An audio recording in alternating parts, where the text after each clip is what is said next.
누가복음 5장 1절에서 6절의 말씀을 가지고 깊은 데로 가라라는 말씀으로 은혜를 나누겠습니다.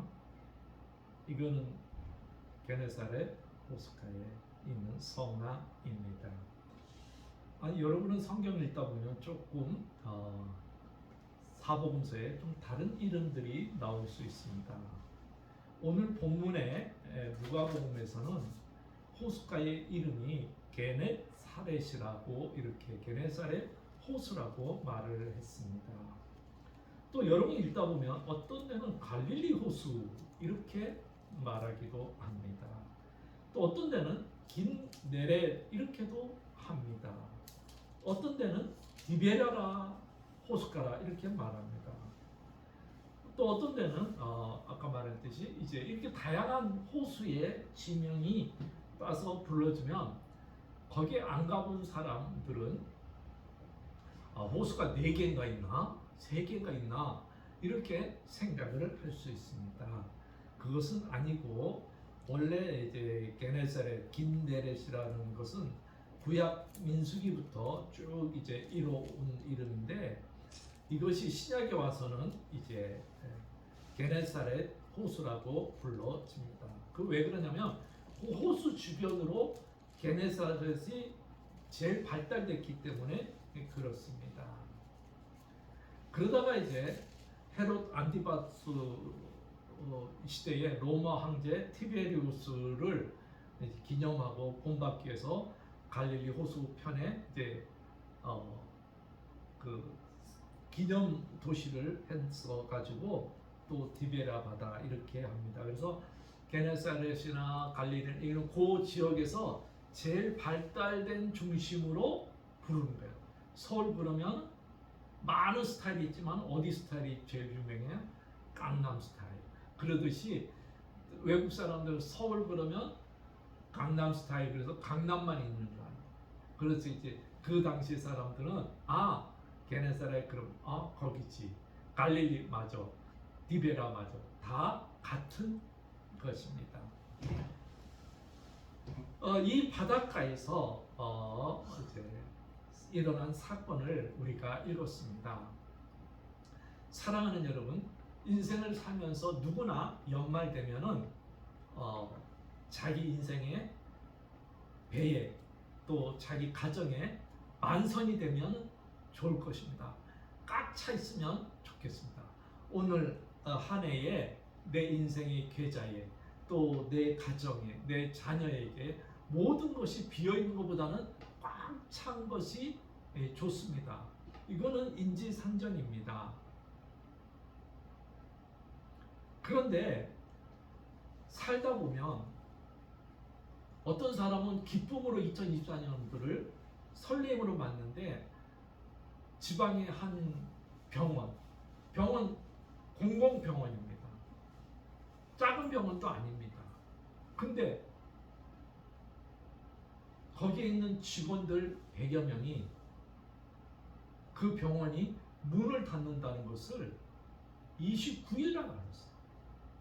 그러니까는 계속 유지될 줄 알고 있다가 다른 데 취직도 자리도 놓치고 그 100여 명 직원은 너무 허탈하게 2024년도를 맞이합니다. 또 우리나라의 중견 기업인 건설인 태영건설에 있는 직원들도 자불안석인 거는 마찬가지일 것입니다. 왜? 회사가 워크아웃 됐으니 분명히 구조조정은 당할 거고 또 그 밑에 있는 여러 개 회사들은 얼마나 초조하겠습니까?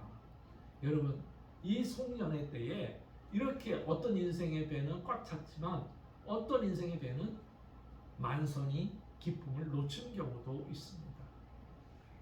오늘 본문에 보면 베드로가 사도가 되기 전이니까 밤새도록 고기를 잡기 위해서 노력을 했습니다. 시몬이 말합니다. 그물을 선생님 우리가 밤이 새도록 수고했다. 즉 수고했는데 결실이 없는 거예요. 수고했는데 열매가 없는 거예요. 내가 가족을 위해서 교회를 위해서 뭔가 열심히 했는데 내 직장이 워커아웃 될 줄 어떻게 할 수 있어요? 내 직장에 나는 최선을 다했는데 내 직장에 문을 닫을 줄 어떻게 아느냐. 내가 수고했어요. 노력 안 한 거 아니에요. 나도 노력했는데 이러한 결과가 왔다는 거예요. 그래서 이럴 때 우리가 연말이 되면 참 하나님을 느끼게 됩니다. 내가 노력했어도 초라하고, 내가 노력했는데도 내 인생이 비었고, 내가 노력했는데도 내 허무가 내게 찾아왔고, 이럴 때 우리는 하나님의 이름을 절로 부를 수밖에 없지 않습니까? 여러분, 하나님의 이름을 부르고 하나님의 이름을 절로 찾을 때 우리는 정말 새로운 희망을 보게 되는 것입니다.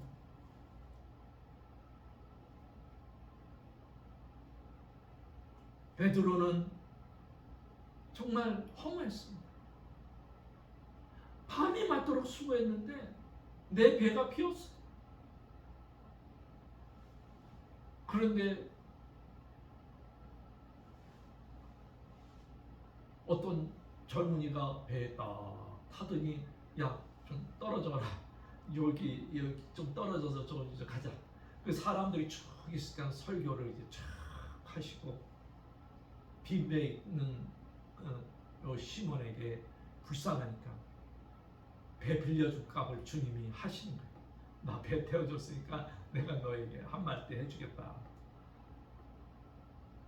이 평범한 사건이에요. 근데 이 평범한 사건이 인생을 바꾸는 거예요. 여러분, 오늘 이 예배가 평범한 것 같지만 누구는 인생을 바꾸고, 또 성부 영신 예배가 평범한 것 같지만 누구는 그 말씀에 인생이 바뀌는 거예요. 이 기점을 통해서 베드로는 나중에 시몬에서 베드로로 바뀌고, 인생이 고기 잡는 어부에서 사람을 낚는 어부로 바뀌는 터닝 포인트는 뭐 특별한 날이 아니에요. 그날도 고기 잡고, 어떻게 보면 더 자기 인생의 최악일 수가 있어요. 왜? 그래도 뭐 한 마리라도 잡을 줄 알았더니 한 마리도 못 잡는 거야. 그래서 주님이 야, 깊은 데로 가서 거기 한번 그물을 내려봐라 그랬어요. 그랬더니 선생님, 우리가 밤이 맞도록 수고했습니다. 잡은 것이 없습니다. 그런데 당신의 말씀에 의지하여 내가 그물을 한번 내려보겠습니다.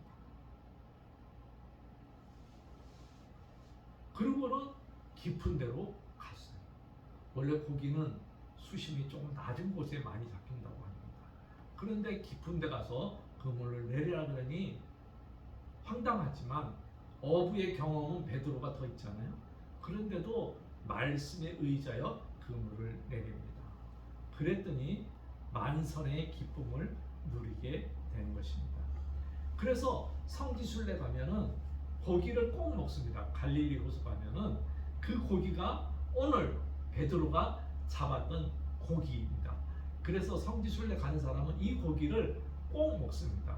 이 고기 이름이 뭔지 아십니까? 베드로 고기라고 말을 합니다. 왜? 베드로가 잡아서 이제 그랬다 해서 베드로 고기인데, 여러분도 한번 성지순례 가서 먹어볼 수 있기를 바랍니다.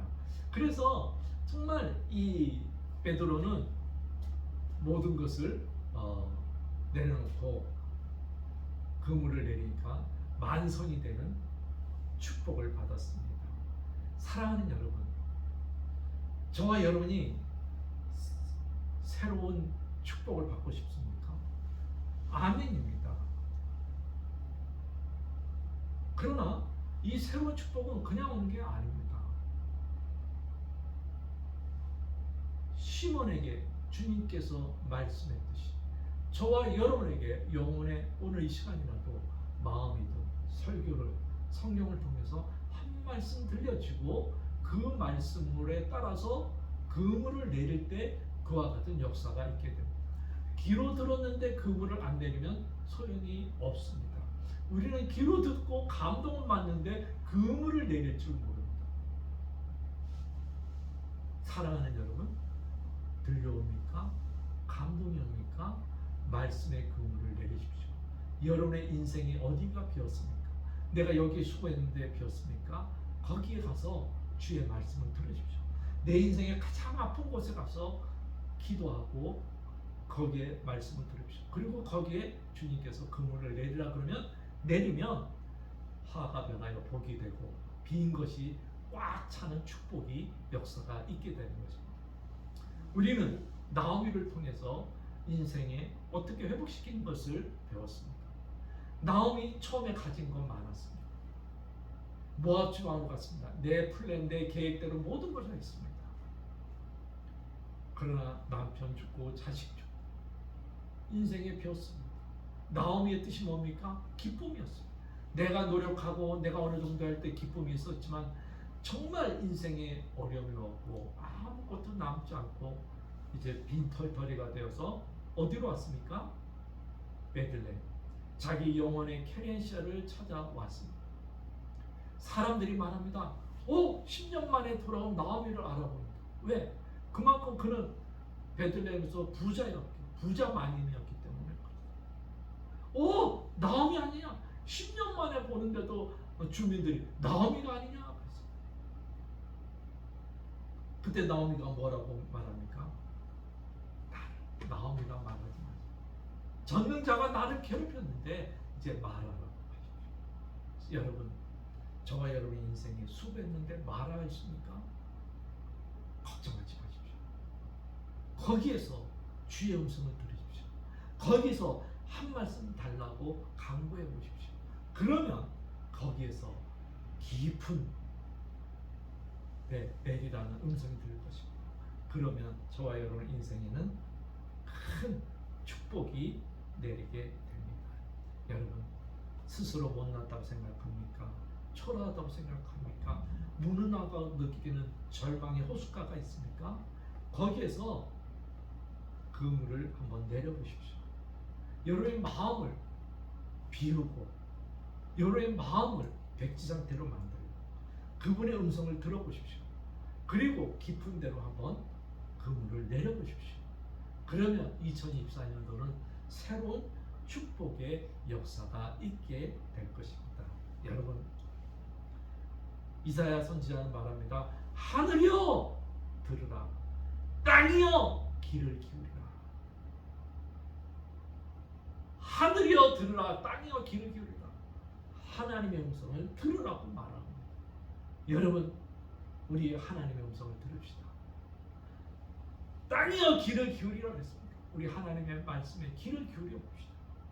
그리고 주님께서 말한 대로 새 포도주는 새 부대에 담으라듯이 저와 여러분이 2024년도까지 마음 중에 아픔, 내 인생 그저 그렇지, 내 인생 뭐 새로운 희망이 있겠나 그렇게 생각하더라도 그 마음을 싹 다 비우시고 새 포도주 그런 새 부대에 놔두시 여러분의 마음이 새롭게 되어서 정말 2024년도 주님의 축복을 받을 수 있는 저와 여러분이 될 수 있기를 주님의 이름으로 축복을 드립니다. 아멘. 사도는 말합니다.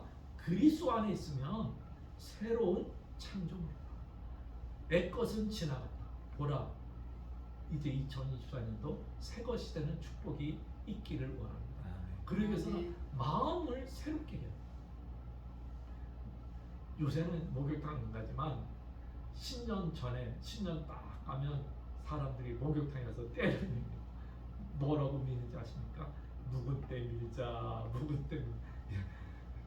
여러분, 때도 묵은 때가 있듯이 마음에 묵은 때가 있습니다. 이때까지 좋지 않는 마음들 다 비워내시고 새 마음이 될 수 있기를 바랍니다.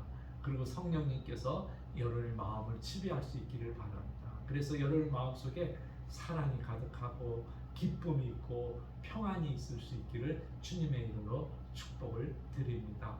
여러분, 빌립보서에 보면 이런 말씀이 있습니다. 여러분, 나의 기쁨이며 내가 일하는 일에서 얻은 열매입니다. 나의 사랑하는 친구들이여, 주님 안에서 진실한 믿음을 굳게 지키십시오. 여러분, 하나님께서 여러분의 준 믿음을 굳게 지키고 계십시오. 그러면 주님께서 2024년도 미지의 길을 가는 저와 여러분에게 하나님께서 동행해 주실 것입니다. 여러분, 하나님이 동행해 주는 것이야말로 가장 좋은 것 아닙니까? 그렇기 때문에 이 2024년도 겁먹지 말고 믿음으로 그 물을 내릴 수 있는 저와 여러분 되기를 주님의 이름으로 축복을 드립니다. 아멘.